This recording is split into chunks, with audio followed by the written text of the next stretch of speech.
Vidéo react. J'ai vu une vidéo sur YouTube. Je viens de voir plutôt une vidéo sur YouTube. Ça m'a beaucoup interpellé. Donc, on va essayer de voir ça ensemble. Ça y est, désormais, c'est officiel. Les chiffres sont désormais connus. L'INSEE l'a confirmé. On soupçonnait déjà que les pauvres mourraient plus tôt, plus vite, plus rapidement que les riches. Mais on n'avait pas de chiffres précis. L'INSEE s'est penché sur la question et le chiffre est désormais connu. 13 ans d'écart. 13 ans d'écart. 13 années perdues par la pauvreté. Écoutez vous-même. Un homme riche vit 13 ans de plus, en moyenne, qu'un homme pauvre. C'est ce qui ressort de la dernière étude INSEE. Oui, et si on prend... Si je comprends bien, un homme riche vit en moyenne 13 ans de plus qu'un homme pauvre. Waouh, c'est chaud. C'est très chaud. Genre, si tu as de l'argent, tu peux vivre beaucoup plus longtemps. Ça veut dire 13 ans. C'est les études qui le prouvent. Ça veut dire un homme qui est riche, il a 13 ans d'écart qu'un homme qui est pauvre. C'est très intéressant. On continue.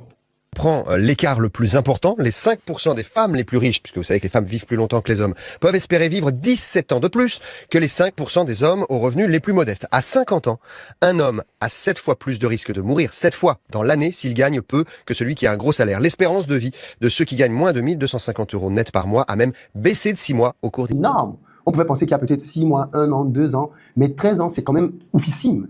En réalité, il faut bien que ce soit clair. Je ne suis pas en train de dire que les riches ne meurent pas. Parce qu'il y a des gens qui comprennent très mal les choses. Je n'ai jamais dit que les riches ne mourraient pas ou que être riche est, je sais pas moi, un vaccin contre la mort. Je n'ai pas dit ça. Par contre, la richesse accumule des avantages à chaque étape de la vie. Et ce sont ces avantages qui finissent par créer un gain massif d'années de vie.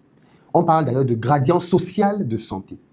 Plus on est haut dans l'échelle sociale, meilleure est la santé et plus longue est la vie. Alors, on va déjà parler des inégalités d'accès et d'usage au système de santé lui-même, parce que c'est de là que ça part. En France, le système est théoriquement universel, mais l'égalité formelle ne signifie pas égalité réelle. Et si l'égalité et l'écart qu'on voit est celui-là en France, alors il est pire ailleurs. Parce qu'en France, au moins, il y a un système social qui permet d'équilibrer un tout petit peu entre les riches et les pauvres. Alors que dans d'autres pays, dans d'autres systèmes, comme les États-Unis et les pays d'Afrique, il n'y a pas ce côté social-là. Donc, Ouais, là, c'est logique. C'est logique. Quand on est riche, on essaie d'optimiser la santé. Ça, c'est logique. Souvent, les riches optimisent leur santé. Ils consultent régulièrement les médecins, prennent soin de ce qu'ils mangent. En revanche, chez les pauvres, qu'est-ce qu'on fait? Manger seulement. Trouver à manger, c'est notre préoccupation. Donc, c'est normal que les pauvres meurent vite que les riches.